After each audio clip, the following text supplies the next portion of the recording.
नमस्कार दोस्तों, आपका स्वागत है double AD study YouTube channel में।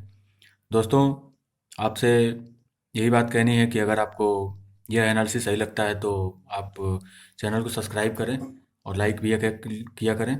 ठीक है दोस्तों, आइए हम लोग आज का एनालिसिस देखते हैं। जैसा कि आपको पता है कि फेज सेकंड का आरआरबी एनटीपीसी का एनालिसिस जो है 31 जनवरी, आज लास्ट दिन था। ठीक है, इसके बाद कल से जो स्टार्ट होने वाला है वो फेज थर्ड का होने वाला है। तो अगर आप फेज थर्ड में हैं और आपका भी एग्ज़ाम आने वाले समय में है तो आप यह एनालिसिस ज़रूर देख के जाएं, आपके लिए बहुत ही बेस्ट साबित होगी। ठीक है दोस्तों, तो जैसा कि आप देख रहे हैं 31 जनवरी, और दोनों शिफ्टों का एनालिसिस एक ही बार हम लेके आए हैं। ठीक है दोस्तों, तो आइए हम लोग एनालिसिस देखते हैं। और दोस्तों, यह एनालिसिस देखें आप, और इससे रिलेटेड जितने भी प्रश्न हो सकते हैं उनको भी तैयार करें, ताकि आपका जब भी एग्ज़ाम हो उसमें आपका कोई भी प्रश्न गलत ना हो। तो ठीक है दोस्तों, आइए देखते हैं हम लोग।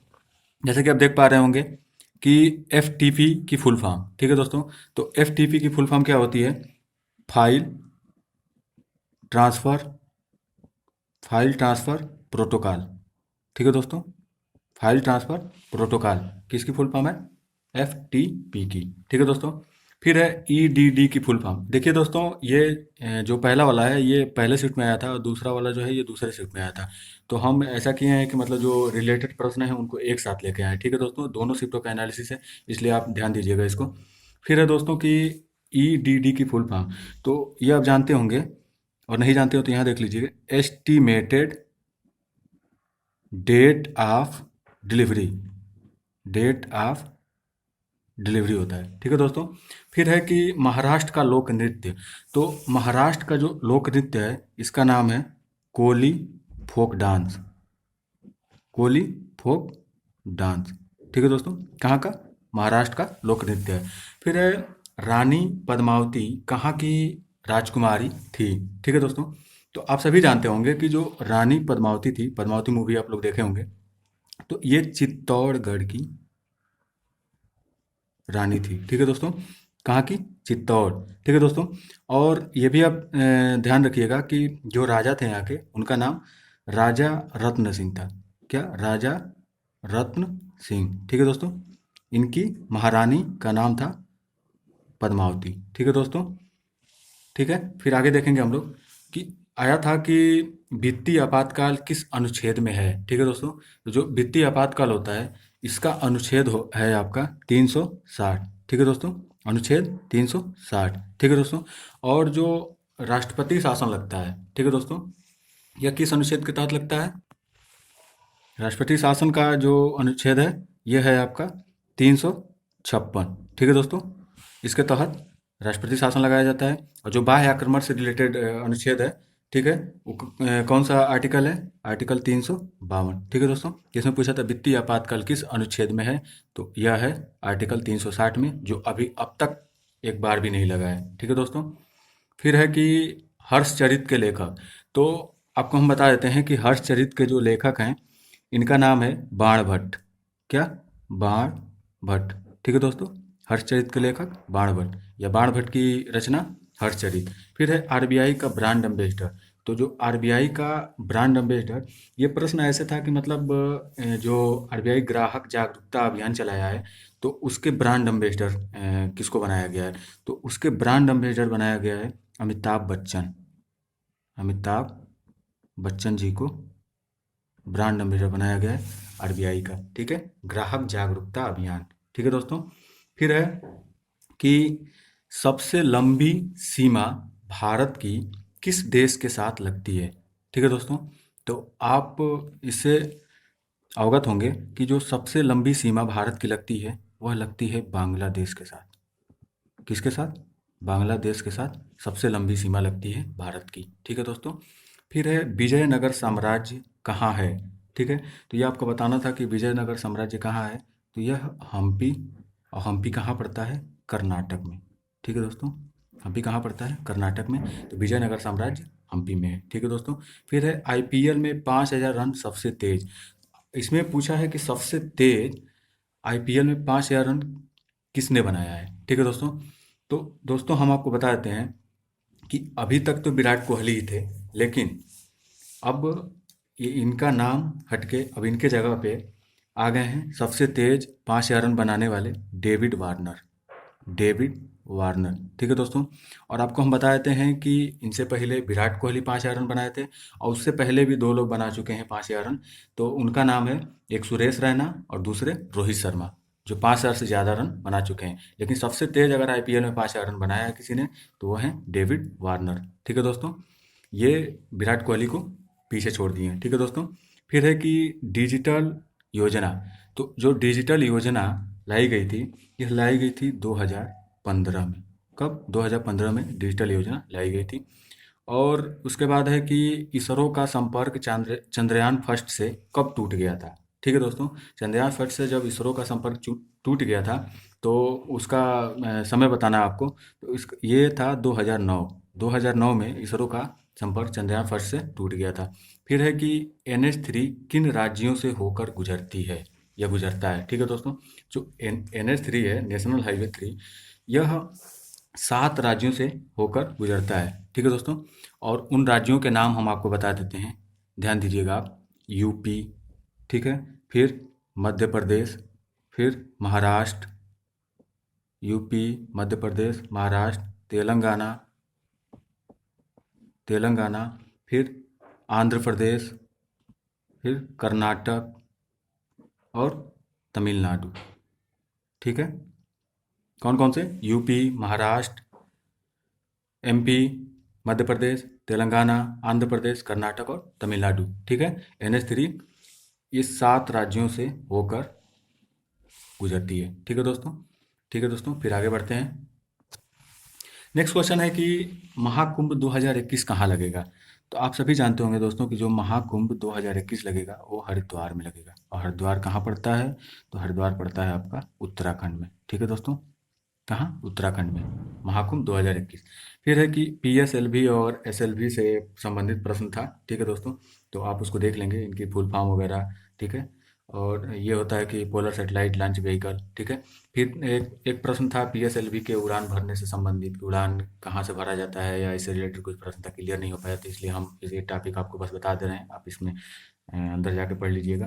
फिर है कि जब देश स्वतंत्र हुआ था, उस समय अस्थाई अध्यक्ष, ठीक है, उनका नाम पूछ रहा है।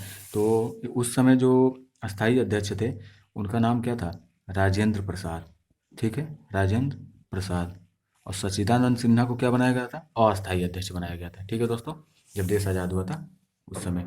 फिर है कि 101वां संविधान संशोधन किससे संबंधित है, ठीक है दोस्तों।